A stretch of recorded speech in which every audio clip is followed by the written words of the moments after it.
¿Sabes tus horarios y lugares de clases? Te lo vamos a explicar.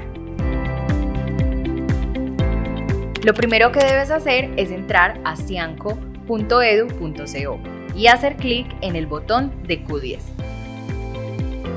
Allí escoges la sede que te corresponde y digitas el número de identificación en ambos campos. En esta ventana selecciona Estudiantes. En el menú académico selecciona Horarios y ya podrás ver tu horario en los días asignados.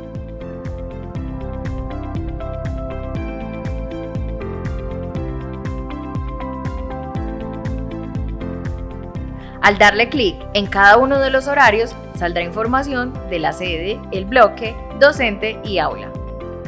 Recuerda confirmar tu bloque si estás en la sede de Medellín.